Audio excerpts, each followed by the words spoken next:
There's been a lot of trauma inflicted on the people, like in the last, well, since colonisation basically, and it's still continuing today, like through other policies and stuff, and just how things are being delivered on the grassroots of like to the community. And if you're not aware of that, yeah, you can get yourself into a lot of trouble, I think, and just kind of assuming bigger pictures of Aboriginal society from an outside.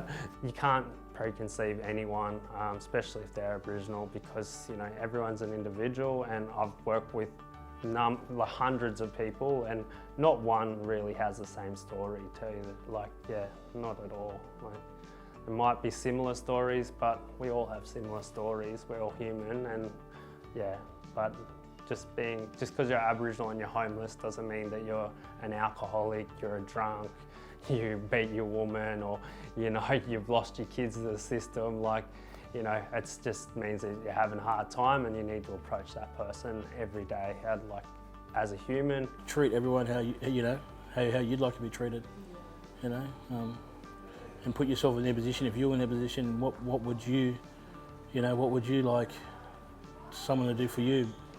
Because we're thinking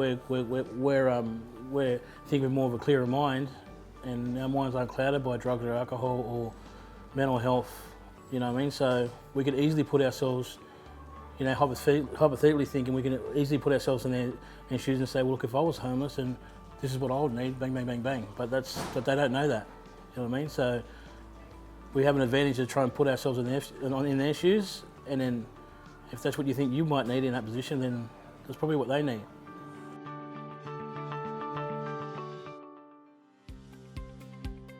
I think being mindful that not all Western forms of housing is gonna fit, especially with Aboriginal people. Like a lot of, like, especially the older mob, they haven't really ever had that like house, like, you know, that upbringing, like this has been my house my whole life. Like they've been nomadic majority of their life. They've moved around, sometimes forcefully, sometimes, you know, on their own terms.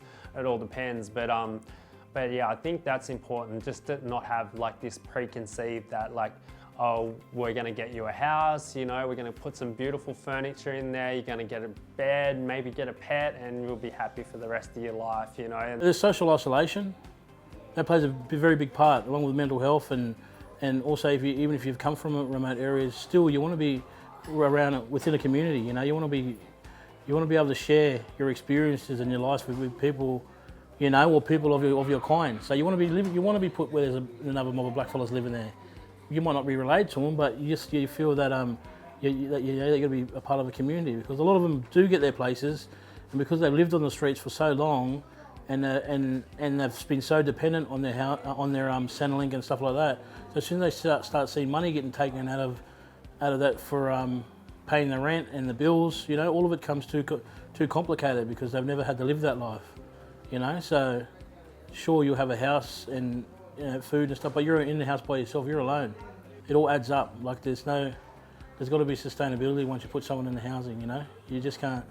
That's not the government just thinks give them a house, yeah, they'll be right. It's not like that. Like, we're human beings, we want to talk to someone.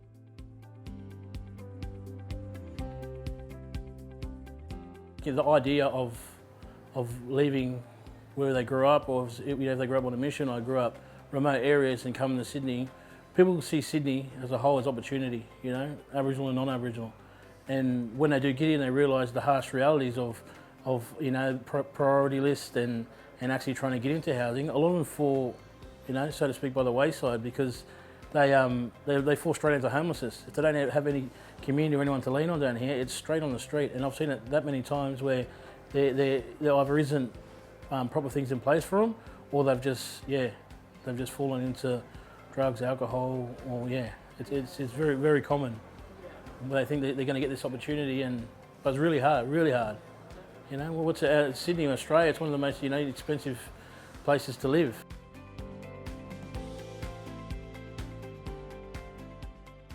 As a new worker in the inner city, especially engaging Aboriginal people, it's really important to have some knowledge of Aboriginal kinship and just community. Aboriginal and knowledge of other Aboriginal workers also is really important, because just having that connection, if you can familiarise yourself with other people that they know, can tend to build a lot of rapport with someone and just, yeah, bring down them guards as like, who's this stranger trying to get information from me? Like, it shows that, you know, you're probably from similar backgrounds and you have a common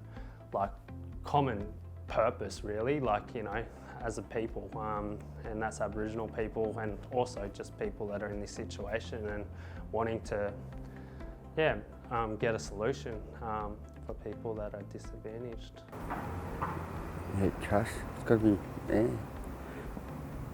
slow and take your time. I know it's hard to explain, but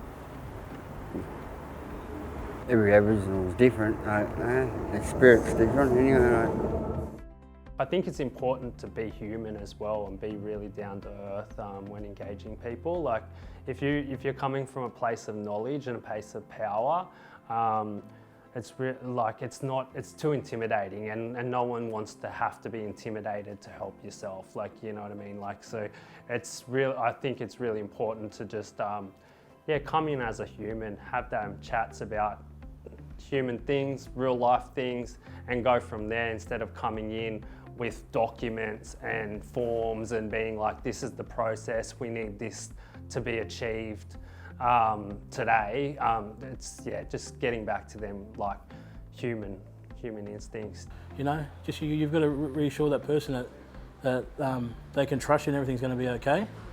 You know, and you've got to be honest as well. Like, if you can't get accommodation for that night, then you've got to tell them, look, I can't get you the accommodation, but let's see what we can do. I suppose you've just got to pour your heart into it, but also you've got to be prepared, you know, for a little bit of an emotional roller coaster, because you're going to hear things and experience things that what people have gone through, and it's up to you to walk away from here every day knowing that you can switch off and go back to your family and then come back the next day and do it, because it's reality, and the government and others don't want to touch on these subjects. They don't really care what these people are going through. So, you know, you're in a position where you're one of only a few that are actually, you know, putting a hand up for them. So.